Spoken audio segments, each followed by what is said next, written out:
লেখিকা সুপ্রিয়া ঘোষের আয়না। চায়ের কাপটা কি ছুঁড়ে ফেলে দিতে হবে, নাকি মুখ ফুটে বলতে হবে যে চিনি হয়নি, নাকি আমি এই বাড়িতে একটা জড় পদার্থ হিসেবে বাস করছি যার কোনো স্বাদ আহ্লাদ থাকতে নেই? অনিমেষের গলার স্বর ড্রয়িং রুমের দেওয়ালগুলোতে ধাক্কা খেয়ে রান্নাঘর পর্যন্ত আছড়ে পড়ল। সকালের শান্ত নিস্তব্ধতাকে চিরে দিয়ে তার চিৎকারটা যেন একটা ধারালো ছুরির মতো মেঘনার বুকে বিঁধল। মেঘনা তখন রুটি সেঁকছিল, রুটিটা ফুলে উঠেছিল, কিন্তু অনিমেষের চিৎকার শুনে তার হাত থমকে গেল। সে তড়িঘড়ি উনুন নিভিয়ে আঁচলে হাত মুছতে মুছতে বেরিয়ে এলো। মেঘনার মুখটা একটু বিবর্ণ, কপালে ঘামের বিন্দু। সে কাঁপা কাঁপা গলায় বলল, চিনি তো ঠিকই দিয়েছিলাম, আসলে চামচটা ছোট ছিল তো, হয়তো মাপে সামান্য কম হয়েছে। আমি এখনই বদলে দিচ্ছি, তুমি একটু বসো। রাখো তোমার অজুহাত। মাপে কম হয়েছে মানে?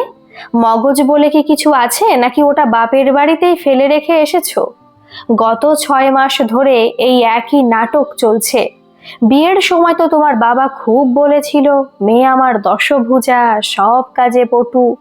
এখন দেখছি বাপের বাড়িতে শুধু বসে ভাত ধ্বংস করতেই শিখেছিলে।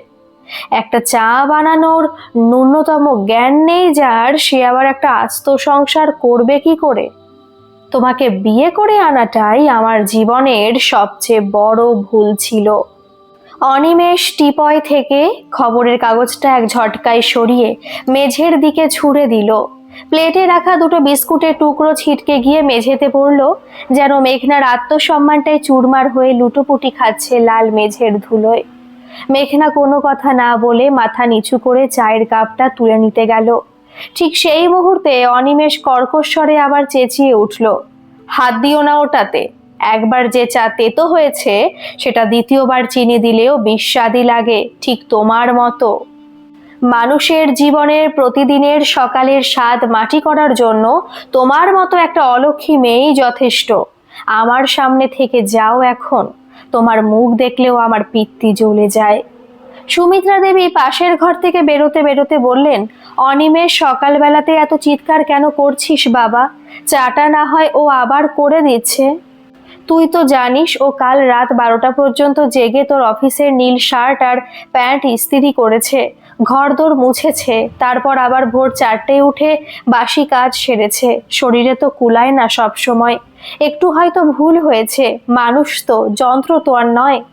মা, তুমি মাঝখানে একদম আসবে না। অনিমেষ সোফা থেকে ঝটকা দিয়ে উঠে দাঁড়িয়ে হাতের দামি ঘড়িটা ঠিক করতে করতে বলল, তোমার এই আদিক্ষেতার প্রশ্রয় পেয়েই ও মাথায় চড়েছে। ভুল? প্রতিদিন কি ভুল হয় মা? কাল রাতে তরকারিতে নুন হয়নি, আজ চায়ের চিনি নেই, পরশু রাতে কাপড় কাচায় সাবান লেগেছিল। এটা ভুল নয় মা, এটা চরম গাফিলতি আর আমাকে তাচ্ছিল্য করা। ও আসলে জানে যে এই বাড়িতেও রানী হয়ে বসে থাকবে আর আমরা সবাই ওর সেবা করব। ও ডাগর ডাগর চোখে তাকিয়ে কান্নাকাটি করবে আর তুমি গলে জল হবে। ওসব আমার কাছে চলবে না। মেঘনা আর সামলাতে পারলো না, সে চায়ের কাপটা হাতে নিয়ে রান্নাঘরের দিকে প্রায় দৌড়ে চলে গেল। রান্নাঘরের স্ল্যাবের ওপর রাখা লঙ্কা, হলুদ আর জিরের কৌটোগুলো ঝাপসা হয়ে আসছিল তার চোখের নোনা জলে। সে জানতো একটু পরে অনিমেষ স্নান করতে ঢুকবে, তখন সাবানের ফেনা বা তোয়ালেটা নির্দিষ্ট জায়গায় রাখা নিয়ে আবার এক প্রস্থ অশান্তি হবে। জীবনে প্রতিটি দিন যেন একটা রণক্ষেত্র। মেঘনা কলের তলায় কাপটা ধুতে গিয়ে দেখলো তার হাতগুলো থরথর করে কাঁপছে। সে ভাবছিল তার বাবা যদি আর জানতো যে তার আদরের মেয়েকে প্রতিদিন সকালে এইরকম গালিগালাজ শুনতে হয়, তবে হয়তো হার্ট অ্যাটাক করে মারা যেতেন। সুমিত্রা দেবী অনিমেষের সামনে গিয়ে শক্ত হয়ে দাঁড়ালেন। তিনি দেখলেন ছেলের চোখে কোনো অনুশোচনা নেই, বরং একটা বিকৃত আনন্দ আছে কাউকে দাবিয়ে রাখার। তিনি ধীর অথচ কঠোর গলায় বললেন, অনিমেষ, তুই কি ভেবেছিস এই মেয়েটার কোনো মান সম্মান নেই? ও কি তোর পায়ের তলার মাটি যে যখন খুশি পা দিয়ে মারাবি? মনে রাখিস ও কারোর ঘরের মেয়ে, কারোর আদরের বোন। ও তোর ঘরটা আগলে রেখেছে বলেই তুই শান্তিতে অফিসে যেতে পারিস। আজ যদি ও ছেড়ে চলে যায় তবে বুঝবি এক গ্লাস জল খাওয়ার লোকও পাবি না। অনিমেষ একটা তাচ্ছিল্যের হাসি হেসে অফিসের ব্যাগটা কাঁধে ঝুলালো। আয়নার সামনে দাঁড়িয়ে নিজের চুলটা ঠিক করতে করতে বলল, ছেড়ে চলে যাবে? কোথায় যাবে? ওর বাপের যা অবস্থা, তাতে দুদিন ভাত দেওয়ার ক্ষমতা নেই তাদের। ওই বাপের বাড়ির অহংকার ওর কাছে আছে, আমার কাছে নেই। আর শোনো মা, এ বাড়িতে আমি টাকা দিই, আমি খেটে মরি, তাই আমার মেজাজ সহ্য করার ক্ষমতা ওর থাকা উচিত। যার নুন খাই তার গুণ গাইতে হয়। আর যদি ওর আত্মসম্মানে খুব লাগে, তবে দরজা তো খোলাই আছে, যে কোনো দিন বিদায় হতে পারে। এই কথাগুলো বলে অনিমেষ গটগট করে সদর দরজা দিয়ে বেরিয়ে গেল। বারান্দার সিমেন্টের মেঝেতে তার ভারী বুটের আওয়াজটা অনেকক্ষণ ধরে প্রতিধ্বনিত হতে লাগলো। মেঘনা রান্নাঘরের মেঝেতে বসে পড়ে দুহাতে মুখ ঢেকে ডুকরে কেঁদে উঠল। তার মনে হচ্ছিল এই লোহার কড়াই, খুন্তি আর মশলার গন্ধমাখা দেওয়ালগুলোই যেন তার শেষ আশ্রয়।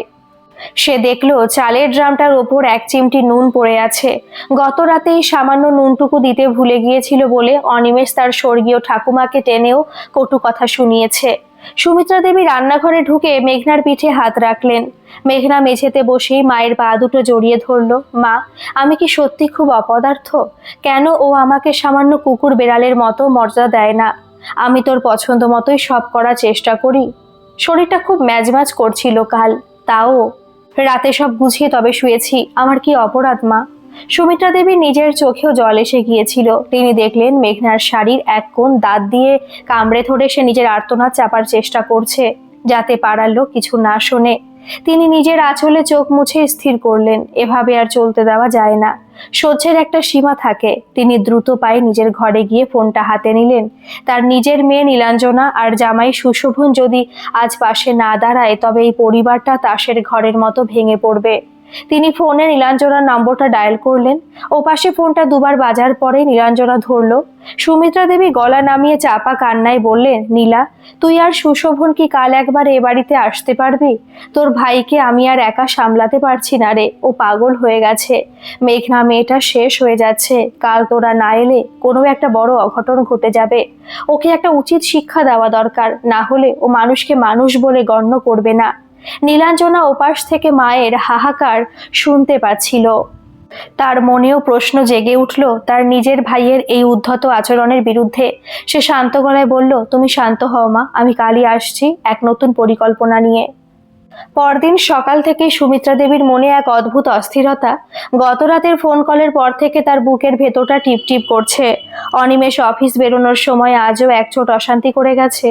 আলমারি তাকে রাখা একটা শার্টের হাতা সামান্য কুঁচকে ছিল বলে সে মেঘনার দিকে ইস্ত্রিটা প্রায় ছুঁড়ে মারতে গিয়েছিল। মেঘনা কোনো মতে সরে দাঁড়িয়েছিল ঠিকই, কিন্তু লোহার গরম ইস্ত্রির ছোঁয়া ওর আঙুলের ডগায় লেগে ফোসকা পড়ে গেছে। মেয়েটা টু শব্দ করেনি, শুধু কলতলায় গিয়ে ঠান্ডা জলে হাতটা ডুবিয়ে রেখেছিল অনেকক্ষণ। সুমিত্রা দেবী আড়াল থেকে সব দেখেছেন। তার নিজের রক্ত তখন টকবক করে ফুটছিল। বেলা 11টা নাগাদ গেটের সামনে ট্যাক্সি থামার শব্দ পাওয়া গেল। নীলাঞ্জনার সুশোভন এসেছে। নীলাঞ্জনা এ বাড়ির মেয়ে, তার বিয়ে হয়েছে বছর 2 আগে। সুশোভন বেশ অবস্থাপন্ন ঘরের ছেলে, শান্ত স্বভাবের, কিন্তু চোখে মুখে বুদ্ধির ঝিলিক। সুমিত্রা দেবী দরজা খুলে ওদের ভেতরে আনলেন। মেঘনা তখন রান্নাঘরে ডাল সাতলাচ্ছিল। ফোড়নের গন্ধে সারা বাড়ি মম করছে। ননদা নন্দাইকে দেখে সে আঁচলে হাত মুছে হাসি মুখে বেরিয়ে এলো। তার চোখের তলার কালশিটে আর আঙুলের ফোসকাটা নীলাঞ্জনার নজর এড়ালো না। নীলাঞ্জনা মেঘনার হাতটা ধরে নিজের কাছে টেনে নিল। ফোসকা পড়া আঙুলটার দিকে তাকিয়ে তীক্ষ্ণ গলায় বলল, এটা কি করে হলো রে? বৌমণি, রান্নার তেল ছিটকেছে নাকি ভাই আবার কিছু ছুঁড়ে মেরেছে? মেঘনা আমতা আমতা করে বলল, না না, ওই তাড়াহুড়ো করে কাজ করতে গিয়ে স্ত্রীতে হাত লেগে গেল, ও কিছু না, সেরে যাবে। সুশোভন সোফায় বসে সবটা লক্ষ্য করছিল। সে গম্ভীর গলায় বলল, মা, আপনি ফোনে যা যা বলেছিলেন আমি আর নীলা আসার পথে সবটা আলোচনা করেছি। অনিমেষকে এভাবে চলতে দিলে ও একদিন বড় কোনো বিপদ ঘটিয়ে ফেলবে। ও ভাবছে ও বাড়ির একমাত্র রোজগেরে ছেলে বলে ওর 7 খুন মাপ, কিন্তু ও জানে না যে ক্ষমতার দাপট তাসের ঘরের মতো ভেঙে পড়তে পারে। সুমিত্রা দেবী নীলাঞ্জনার হাত ধরে সোফায় বসলেন। বলতো মা, কি করব? আমি কতবার ওকে বুঝিয়েছি, ও তো আমাকেও মানে না। উল্টে বলে আমি নাকি বউকে মাথায় তুলেছি। মেঘনা মেয়েটা বড় ভালো রে, ওর মতো বৌমা পাওয়া ভাগ্যের ব্যাপার, কিন্তু অনিমেষের অত্যাচারে ও তো শুকিয়ে কাঠি হয়ে গেল। নীলাঞ্জনা তার মায়ের চোখের দিকে তাকিয়ে দৃঢ় গলায় বলল, মা, আজ দুপুরে ভাই যখন লাঞ্চ করতে বাড়ি ফিরবে তখন আমরা একটা নাটক শুরু করব। সুশোভন আজ হবে অনিমেষ, মানে ভাই যেমন ব্যবহার মেঘনার সাথে করে সুশোভনও ঠিক সেই ব্যবহারটাই সবার সামনে আমার সাথে করবে। ভাই যখন দেখবে তার নিজের আদরের দিদিকে কেউ এভাবে অপমান করছে তখন ওর রক্ত গরম হবেই। ও যখন প্রতিবাদ করবে তখনই আমি ওর চোখে আঙুল দিয়ে দেখিয়ে দেব যে ও নিজেও ঠিক এই কাজটাই করে। মেঘনা পাশে দাঁড়িয়ে ভয়ার্ত চোখে তাকিয়েছিল। সে বলে উঠল, না না দিদি, জামাইবাবু কেন তোমার সাথে খারাপ ব্যবহার করবেন? ওনার মতো মানুষ কি ও সব পারেন? আর যদি উনি রেগে গিয়ে সত্যি সত্যি কিছু বলে ফেলেন? আমি চাই না আমার জন্য তোমাদের সংসারে কোনো অশান্তি হোক। সুশোভন হাসল। বৌমণি, চিন্তা করবেন না, এটা একটা থেরাপি। অনিমেষকে ওর নিজের প্রতিচ্ছবি দেখাতে হবে। ও আয়নার সামনে দাঁড়াতে ভয় পায়, তাই আমরাই ওর সামনে আয়নাটা ধরবো। আপনি শুধু দেখবেন আর নিজের কাজ করে যাবেন, কোনোভাবে ভয় পাবেন না। দুপুর 1:15 অফিসের লাঞ্চ ব্রেকে অনিমেষ সাধারণত বাড়িতেই খেতে আসে। বাইকের আওয়াজ পাওয়া যেতেই সুমিত্রা দেবী সবাইকে ইশারা করলেন তৈরি হওয়ার জন্য।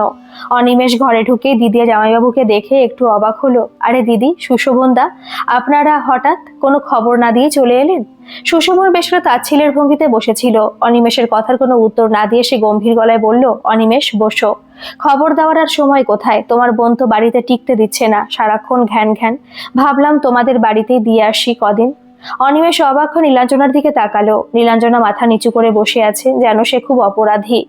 অনিমেষ হেসে বলল, কি বলছেন সুশোভন দা? দিদি তো আমাদের খুব আদরের, ও কি এমন করলো?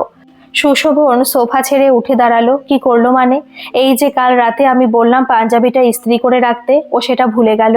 ওর জন্য আমাকে আজ সাধারণ শার্ট পরে বেরোতে হচ্ছে। এই অপদার্থ মেয়েকে নিয়ে সংসার করা যায়? তোমাদের বাড়ির শিক্ষা কি এই? অনিমেষের হাসিটা একটু ফিকে হয়ে এলো। সে দেখলো সুশোভনদার গলার স্বর ক্রমশ চড়ছে। ঠিক যে সুরে সে মেঘনার সাথে কথা বলে, সুশোভনদাও ঠিক সেই সুরেই কথা বলছে। অনিমেষ অপ্রস্তুত হয়ে বলল, আরে সামান্য পাঞ্জাবির জন্য এত রাগ করার কি আছে? ঠিক আছে, পরে হবেক্ষণ, চলুন খেতে বসি। খাবার টেবিলে বসার পর নাটকটা আরো ভয়ঙ্কর রূপ নিল। মেঘনা থালা সাজিয়ে দিচ্ছিল, নীলাঞ্জনা পাশে দাঁড়িয়ে জলের গ্লাস নিচ্ছিল। হঠাৎ সুশোভন জলের গ্লাসটা এক ঝটকায় সরিয়ে দিল। মেঝেতে কাচের গ্লাসটা পড়ে ঝনঝন করে ভেঙে গেল। জল ছিটে লাগলো নীলাঞ্জনার শাড়িতে।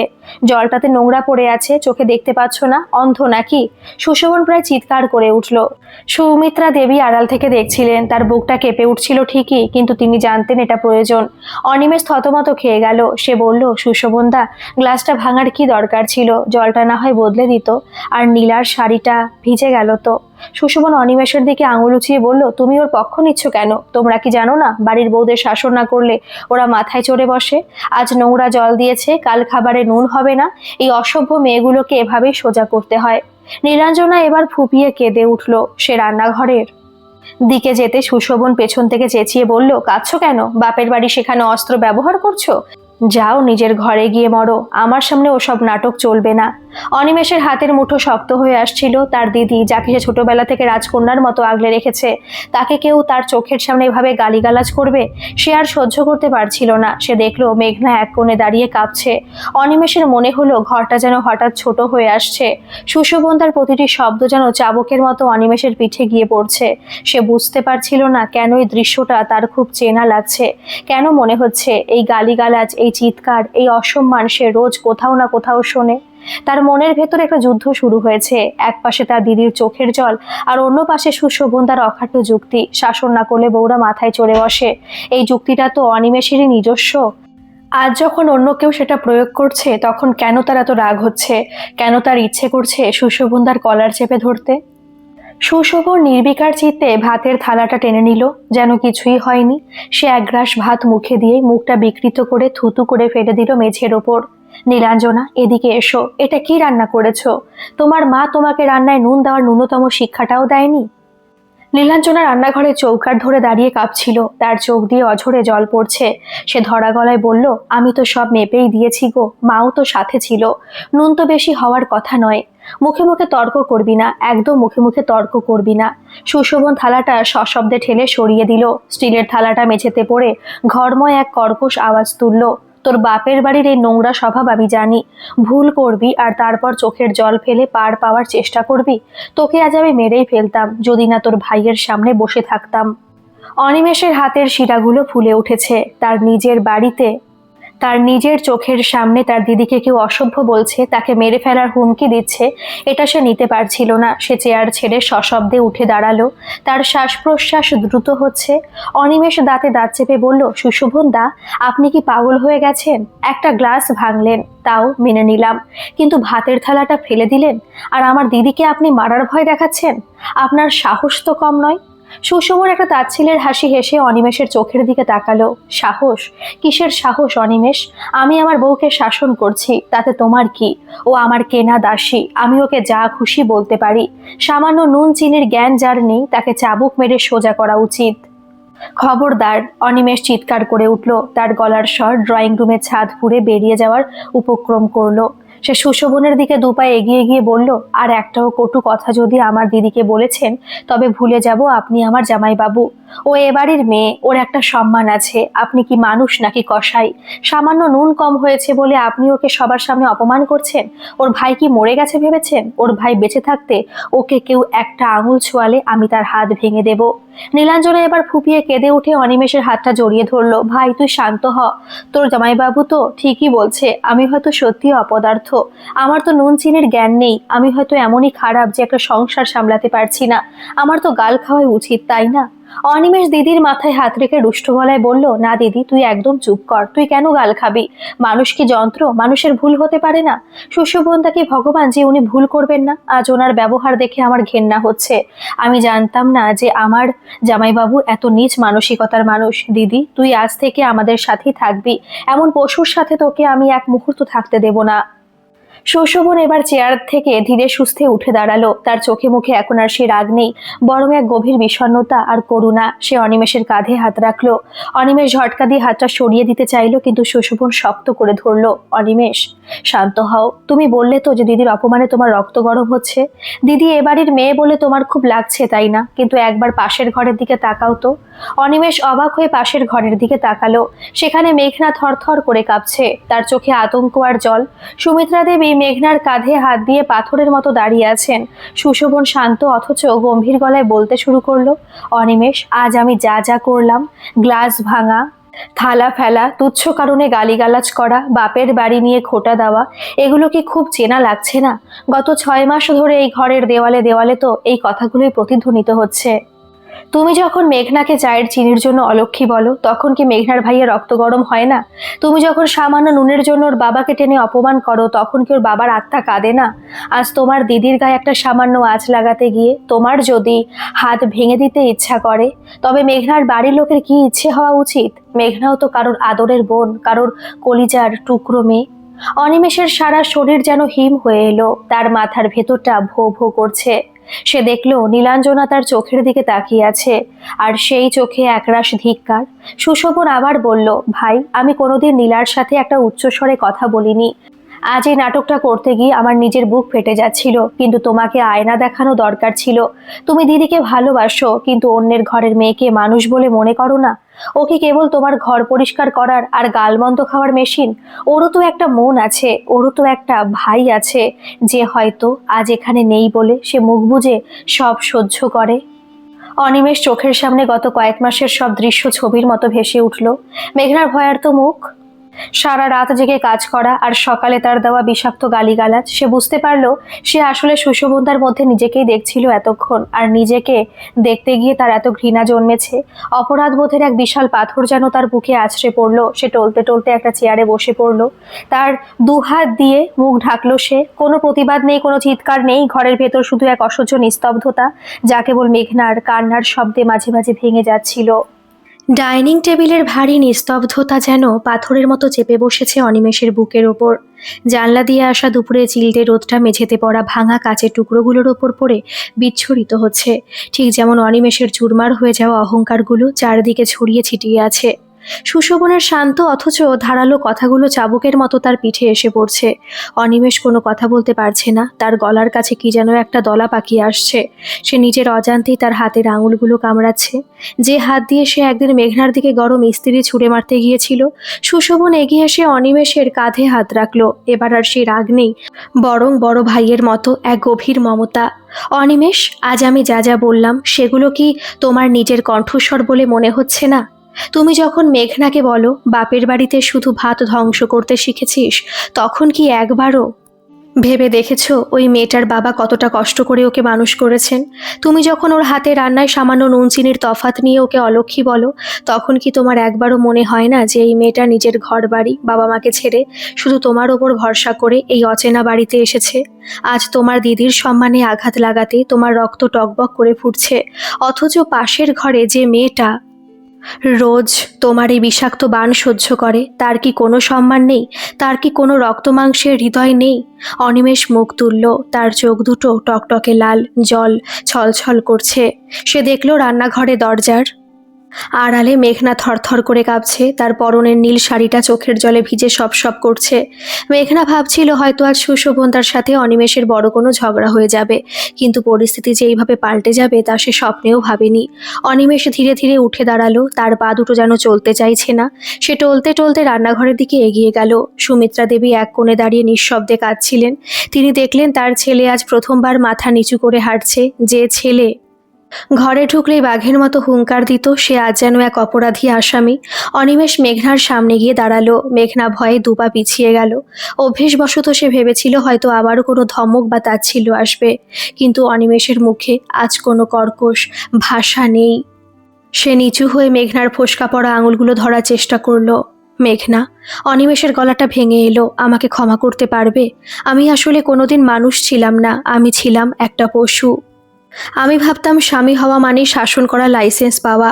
আমি ভাবতাম তুমি আমার দাসী, তোমার কোনো নিজস্ব সত্তা নেই। আজ সুশোভনদা যখন দিদির সাথে ওই ব্যবহারটা করছিল, তখন আমার মনে হচ্ছিল আমি ওনাকে খুন করে ফেলি। ঠিক সেই মুহূর্তে আমার মনে পড়লো আমি তো তোমার সাথে এর চেয়েও হাজার গুণ খারাপ ব্যবহার করি, আমার তো নিজেকেই খুন করা উচিত। মেঘনা বিস্ময়ে নির্বাক হয়ে দাঁড়িয়ে আছে। যে মানুষটা কোনোদিন তার দিকে ভালো করে তাকায়নি, সে আজ তার হাত ধরে ক্ষমা চাইছে। মেঘনার চোখের জল বাদ মানল না, সে ডুকরে কেঁদে উঠল। নীলাঞ্জনা এগিয়ে এসে মেঘনাকে জড়িয়ে ধরল। বৌমণি, আর কাঁদিস না। আজ থেকে এই বাড়িতে আর কোনো চিৎকার হবে না। ভাই ওর ভুল বুঝতে পেরেছে, আর যদি কোনোদিন ও তোর সাথে খারাপ ব্যবহার করে, তবে আমি আর জামাইবাবু এসে ওকে ঠিক করে দেব, কথা দিচ্ছি। সুশোভন হাসলো। সে টেবিল থেকে জলের গ্লাসটা তুলে নিয়ে এক চুমুক খেলো। অনিমেষ, সংসার মানে কিন্তু শুধু টাকা দেওয়া নয়, সংসার মানে হলো একে অপরের পরিপূরক হওয়া। তুমি কাজ করো বাইরে, আরও কাজ করে ভেতরে, দুজনের কাজের গুরুত্বই সমান। আজ থেকে তুমি যদি ওকে সম্মান দিতে পারো, তবেই দেখবে এই বাড়িটা ঘর হয়ে উঠবে, জেলখানা নয়। আর শোনো, নুন কম হলে বা চিনি বেশি হলে আকাশ ভেঙে পড়ে না, কিন্তু মনের বিশ্বাস ভেঙে গেলে তা জোড়া লাগানো খুব কঠিন।